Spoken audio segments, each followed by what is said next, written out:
राजस्थान विधानसभा चुनाव में बीजेपी की सहयोगी पार्टियों ने उसकी मुसीबत को बढ़ाने का फैसला कर लिया है। बीजेपी की सहयोगी शिवसेना और जननायक जनता पार्टी ने राजस्थान विधानसभा चुनाव लड़ने का ऐलान कर दिया है। दोनों ही पार्टियों ने साफ कर दिया है कि वो चुनाव अपने दम पर लड़ेंगे। अगर बीजेपी गठबंधन करेगी तो ठीक, नहीं तो वो ही भुगतेगी। शिंदे सेना की ओर से साफ कर दिया है कि कांग्रेस छोड़कर उसकी पार्टी में आने वाले राजेंद्र गूढ़ा को वो टिकट देगी। वो एनडीए उम्मीदवार होंगे। तो दूसरी ओर बीजेपी के पूर्व प्रदेश अध्यक्ष अरुण चतुर्वेदी ने कहा है कि गूढ़ा से बीजेपी का कोई गठबंधन नहीं होगा। हरियाणा में बीजेपी की सहयोगी पार्टी जेजेपी की ओर से 30 सीटों पर चुनाव लड़ने का ऐलान कर दिया गया है। ये तय माना जा रहा है कि दुष्यंत चौटाला की पार्टी राजस्थान में अकेले चुनाव लड़ेगी, क्योंकि राजस्थान में बीजेपी के नेता जेजेपी और शिवसेना दोनों से ही गठबंधन का विरोध कर रहे हैं। दरअसल शिवसेना करीब 10 सीटों पर बीजेपी से गठबंधन करना चाहती है। बीजेपी इतनी सीट देने के लिए तैयार नहीं है। दूसरी ओर जननायक जनता पार्टी भी 30 सीट की मांग कर रही है, जबकि दावा किया जा रहा है कि बीजेपी हरियाणा में ही जेजेपी से गठबंधन तोड़ने की तैयारी कर रही है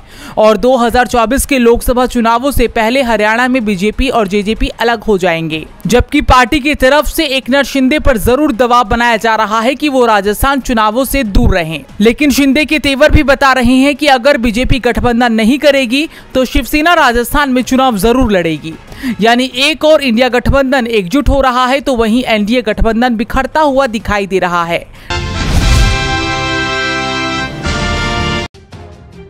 मेनका गांधी के एक वायरल बयान ने इन दिनों तहलका मचाया हुआ है। बयान में मेनका ये कहती सुनाई देती है कि इस्कॉन वाले जितनी गाय कसाईयों को बेचते हैं उतना कोई नहीं बेचता। लेकिन उससे पहले इस्कॉन को लेकर बीजेपी सांसद का हैरान करने वाला बयान सुनिए। दरअसल इस वायरल वीडियो में मेनका गांधी कह रही हैं, मैं आपको बता देती हूँ, सबसे बड़े जो यहाँ देश के धोखेबाज हैं वो है इस्कॉन। वो गौशाला बनाते हैं और गौशाला चलाने के लिए सरकार से उन्हें दुनिया भर का फायदा मिलता है, बड़ी बड़ी जमीन मिलती है। मैं अभी तक उनकी अनंतपुर गौशाला गई थी, एक भी सूखी गाय नहीं थी, पूरी की पूरी डेयरी थी, एक भी बछड़ा नहीं। इसका मतलब सब बेचे गए। इस्कॉन सभी गाय कसाईयों को बेच रहा है। जितना ये गाय बेचते हैं और कोई नहीं करता। सड़क पर जाकर जो हरे राम हरे कृष्ण करते हैं और कहते हैं दूध दूध दूध पर उनका पूरा जीवन है। जितनी गाय उन्होंने कसाईयों को बेची है शायद ही किसी और ने बेची हो। बता दें, मेनका गांधी का यह बयान जो वायरल हो रहा है वो लगभग 1 महीने पहले 18 अगस्त 2023 को दिए गए एक इंटरव्यू का है। ये इंटरव्यू डॉक्टर हर्षा आत्म कुमारी ने लिया। उन्होंने माँ का दूध नाम की एक डॉक्यूमेंट्री बनाई है। ये डॉक्यूमेंट्री डेयरी फार्मिंग की क्रूरताओं पर आधारित है। इसी इंटरव्यू में मेनका गांधी ने डेयरी फार्मिंग पर तमाम सवालों के जवाब दिए। मेनका ने इस दौरान कहा था कि डेयरी फार्मिंग अपने आप क्रूर व्यवहार है, इसे बंद करना चाहिए, इसके बदले कुछ और करना चाहिए। वहीं अब मेनका के इस दावे पर इस्कॉन का भी जवाब सामने आया है।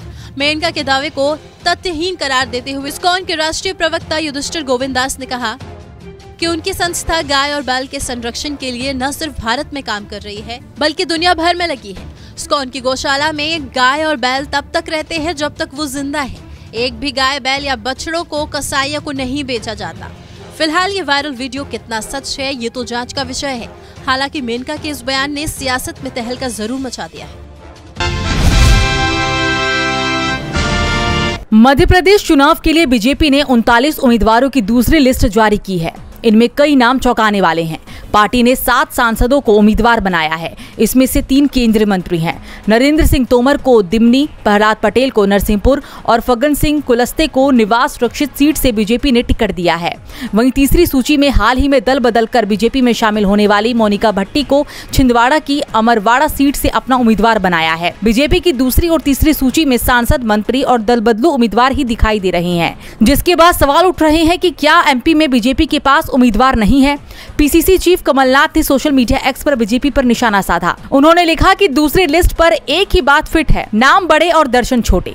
भाजपा ने मध्य प्रदेश में अपने सांसदों को विधानसभा का टिकट देकर साबित कर दिया है कि भाजपा ना तो 2023 के विधानसभा चुनाव में जीत रही है और ना 2024 के लोकसभा चुनाव में। तो वहीं कांग्रेस के दिग्गज नेता दिग्विजय सिंह ने एक्स पर लिखा कि मध्य प्रदेश में बीजेपी की दूसरी लिस्ट का सच, हम तो डूबेंगे तुम्हें भी ले डूबेंगे सनम। वैसे बीजेपी की लिस्ट में एक नाम पार्टी के राष्ट्रीय महासचिव कैलाश सिद्धार्थ विजयवर्गीय का भी है, जो इंदौर 1 से चुनाव लड़ेंगे। बीजेपी की दूसरी सूची में शामिल इन दिग्गजों के नाम ने भले ही मुख्यमंत्री शिवराज सिंह चौहान की टेंशन बढ़ा दी है, बल्कि शिवराज सिंह चौहान अब सीएम रेस से पूरी तरह से बाहर माने जा रही हैं।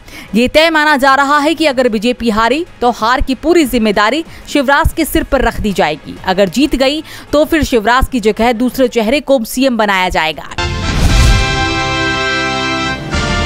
कृष्ण जन्मभूमि विवाद पर सुनवाई के लिए सुप्रीम कोर्ट तैयार हो गया है। सुप्रीम कोर्ट ने कृष्ण जन्मभूमि शाही ईदगाह मस्जिद विवाद संबंधी याचिका पर सुनवाई के लिए 3 अक्टूबर की तारीख तय की है। इससे पहले बीते दिनों इलाहाबाद हाईकोर्ट ने जन्मभूमि विवाद से संबंधित सभी याचिकाओं को जिला अदालत मथुरा से अपने पास स्थानांतरित करा लिया था। इलाहाबाद हाईकोर्ट के इसी आदेश को सुप्रीम कोर्ट में चुनौती दी गई है। इलाहाबाद हाईकोर्ट ने मई में जन्मभूमि विवाद से जुड़ी सभी याचिकाएं अपने पास स्थानांतरित कराई थी। हाईकोर्ट ने एक याचिका पर यह फैसला दिया था जिसमें मांग की गई थी कि ये मामला राष्ट्रीय महत्व का है, इसलिए हाईकोर्ट में इस मामले पर सुनवाई होनी चाहिए। मथुरा में श्री कृष्ण जन्मभूमि विवाद 13.37 एकड़ जमीन पर मालिकाना हक से जुड़ा है, जिसमें से 10.9 एकड़ जमीन श्री कृष्ण राजस्थान की है। वहीं 2.5 एकड़ जमीन का मालिकाना हक शाही ईदगाह मस्जिद के पास है। हिंदू पक्ष की मांग है कि शाही ईदगाह मस्जिद को हटाया जाए। वहीं मुस्लिम पक्ष का कहना है कि यह ईदगाह सही जगह पर है, कोई अवैध तरीके से नहीं बनाया गया है। हालांकि देखना होगा कि 3 अक्टूबर को इस मामले की क्या सुनवाई होनी है, क्या फैसला आता है, ये देखना होगा। महिला बिल संसद में भले ही शांतिपूर्ण तरीके से पास हो गया, लेकिन संसद के बाहर इस बिल को लेकर सियासत थम नहीं रही। बिल को लेकर अब एनसीपी चीफ शरद पवार ने प्रधानमंत्री मोदी पर कटाक्ष कसा है और कहा कि साल 1993 में हमने महिलाओं को आरक्षण दिया। महाराष्ट्र देश में पहला राज्य था जिसने महिलाओं को रिजर्वेशन दिया। शायद ये बात पीएम मोदी को मालूम नहीं है। बता दें कि पवार का ये बयान पीएम मोदी के उस बयान पर पलटवार माना जा रहा है जिसमें प्रधानमंत्री ने जयपुर में जनसभा को संबोधित करते हुए दावा किया था कि विपक्षी दलों ने महिला आरक्षण बिल का महिलाओं के दबाव में समर्थन किया। प्रधानमंत्री के इस बयान पर पलटवार करते हुए पवार ने आगे कहा, कल देश के प्रधानमंत्री ने ये कहा कि संसद में महिला आरक्षण का निर्णय सर्वसम्मति से लिया गया। संसद के 2 सदस्यों को छोड़ दिया जाए तो बाकी किसी ने भी महिला आरक्षण बिल का विरोध नहीं किया। हमारा एक सुझाव और मांग थी कि संविधान संशोधन के दौरान ओबीसी को भी इसमें मौका दिया जाना चाहिए। तत्कालीन कांग्रेस सरकार के दौरान 73वें संविधान संशोधन के बाद स्थानीय निकायों में महिलाओं के लिए 33% कोटा प्रदान किया गया। जब मैं रक्षा मंत्री था तब सेना ने, नौसेना और वायुसेना में महिलाओं को 11% आरक्षण दिया गया था। ये दुर्भाग्यपूर्ण है कि पीएम मोदी को इस संबंध में ठीक से जानकारी नहीं दी गई। इस कारण उन्होंने कांग्रेस के खिलाफ ऐसे बयान दिए। गौरतलब है कि पीएम मोदी 25 सितंबर को जयपुर दौरे पर थे, जहां उन्होंने जनसभा को संबोधित किया। महिला बिल, भ्रष्टाचार, तमाम मुद्दों को लेकर इंडिया अलायंस पर भी उन्होंने जमकर हमला बोला था।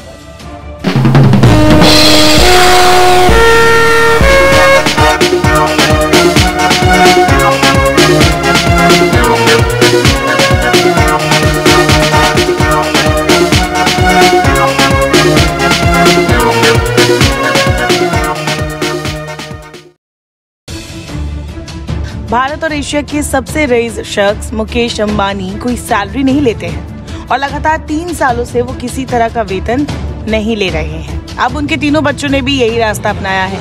रिपोर्ट्स की माने तो अंबानी परिवार के तीनों उत्तराधिकारी यानी आकाश अंबानी, ईशा अंबानी और अनंत अंबानी कोई सैलरी नहीं लेंगे। उन्हें सिर्फ बोर्ड ऑफ डायरेक्टर्स और कमेटियों की बैठक में शामिल होने की फीस दी जाएगी। रिलायंस इंडस्ट्रीज ने तीनों की नियुक्ति पर शेयर होल्डर्स की मंजूरी लेने के लिए रखे प्रस्ताव पर यह जानकारी दी है। ध्यान देने वाली बात यह है कि रिलायंस इंडस्ट्रीज के चेयरमैन मुकेश अंबानी वित्त वर्ष 2020-21 से ही कोई सैलरी नहीं ले रहे हैं। रिलायंस इंडस्ट्रीज ने अब अपने शेयर होल्डर्स को पोस्ट के जरिए लेटर भेजकर इन तीनों के अपॉइंटमेंट्स पर उनकी मंजूरी मांगी है।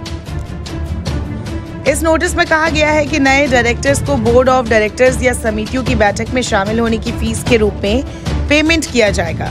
वे डायरेक्टर के तौर पर कंपनी से कोई सैलरी नहीं लेंगे। आकाश अंबानी रिलायंस के टेलीकॉम कारोबार जियो की कमान संभाल रहे हैं। ईशा अंबानी रिलायंस के retail business Reliance retail ventures का जिम्मा संभाल रही है। वहीं उनके भाई अनंत अंबानी के पास रिलायंस का एनर्जी और रिन्यूएबल एनर्जी का बिजनेस है। मुकेश अंबानी ने अपनी उत्तराधिकारी योजना के तहत अपने सभी बच्चों के बीच कारोबार के अलग अलग सेगमेंट्स का बंटवारा किया है। हालांकि वो अभी अगले 5 सालों तक कंपनी के चेयरमैन बने रहेंगे और अपनी संतानों को मार्गदर्शन देंगे। बता दें, हाल ही में 28 अगस्त को रिलायंस इंडस्ट्रीज के चेयरमैन मुकेश अंबानी ने RIL की सालाना AGM में अपने तीनों बच्चों आकाश, ईशा और अनंत अंबानी को रिलायंस इंडस्ट्रीज लिमिटेड के बोर्ड ऑफ डायरेक्टर्स में शामिल किया था। उनके दोनों बेटों आकाश और आनंद और बेटी ईशा को कंपनी के बोर्ड ऑफ डायरेक्टर्स में शामिल किए जाने का ऐलान अगस्त में आयोजित एनुअल जर्नल मीटिंग यानी कि रिलायंस AGM में किया जा चुका है।